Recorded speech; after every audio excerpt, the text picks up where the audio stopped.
This is a book review of the Epic Collection. Here comes Daredevil, the man without fear. Mike Murdoch Must Die, Stan Lee and Gene Colan. And this is volume 2 and it covers the period 1966 to 68. Daredevil 22 to 41. Annual 1, Fantastic Four 73 and Not Brand Ek 4. So what's in this? Well, you've got, of course, Matt Murdock and Mike Murdoch, which I must admit I was not a big fan of. Loved the artwork of this period.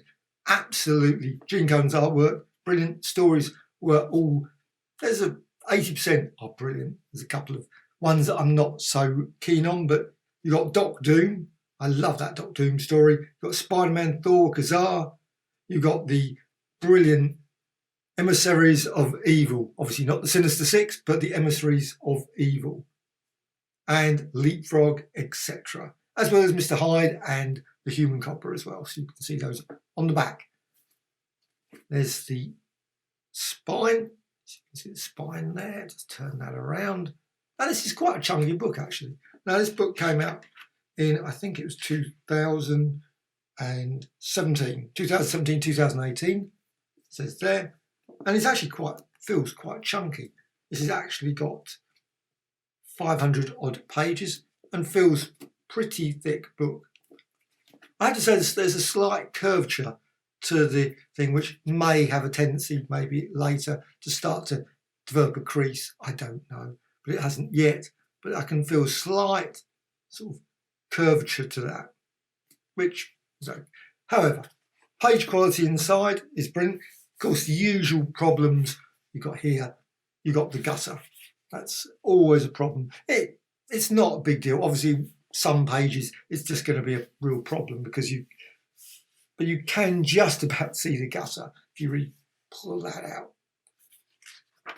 And likewise, there you can see again. You got it. It's not too bad. It's not horrendous, but I must admit, especially when you've got quite a bit over that side, you think they could move them slightly, offset it slightly, so you wouldn't have so just white in the centre.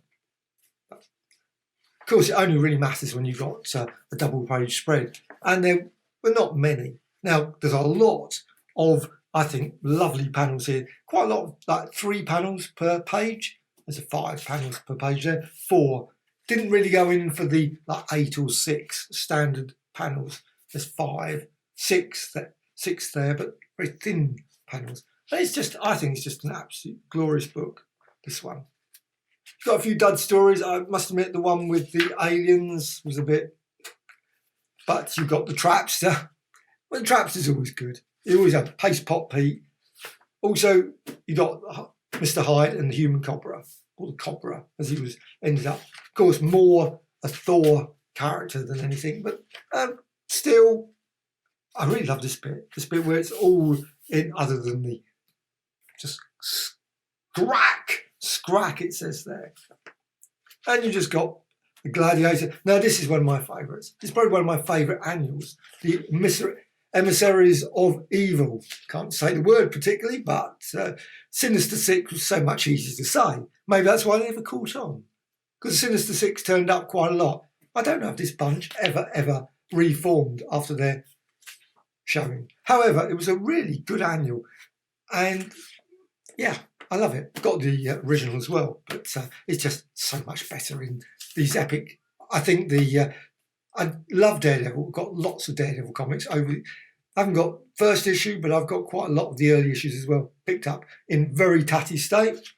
You got Stiltman there, and also I love another thing about the annuals was inside Daredevil, and you got also some lovely posters, obviously Foggy, Karen, Kazar, Daredevil, of course, and you got obviously the dazzling DD memory page, and you got obviously the Gladiator, etc. First appearance, etc. in there. The Beetle. So you got the Beetle, that's a Trapster story, and then you got Doc Doom, good old Doc Doom. It's a classic Doc Doom with and that leads on to one of the classic Fantastic Four comics, Fantastic Four 73, when you got Thor and Spider-Man, etc. And you got the Fantastic Four, absolute classic crossover. Love that story. Now, I have to say the last one, we got the Unholy Three and Exterminator, is a bit of a story. And so I'm not, wouldn't say, I love that one, Stroke of Midnight. That's a real good, just a lovely one. That was included with the annual as well. Just great story. Featuring obviously Gene Colan, which is really nice.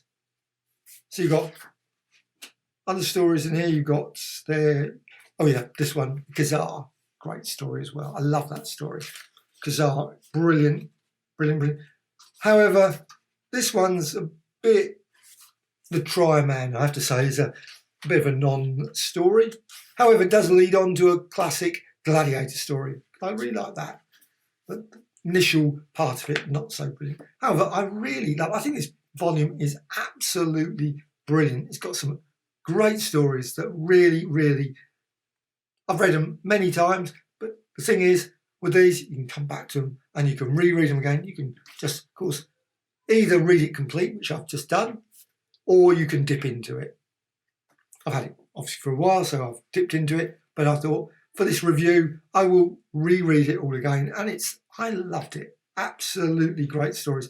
The only bit criticism always is I wish they wouldn't include the parody, not Brand X, even though, of course, it does include Daredevil, which is perfectly reasonable. Obviously, you've got Electro, etc., Magneto there.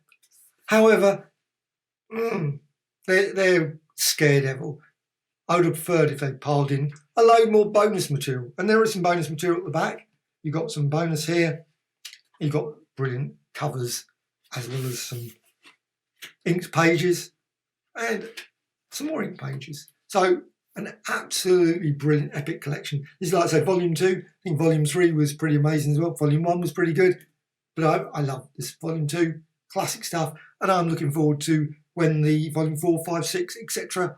hopefully at some point will come out. And I will be getting those because I think Daredevil's a great character. So brilliant, brilliant volume.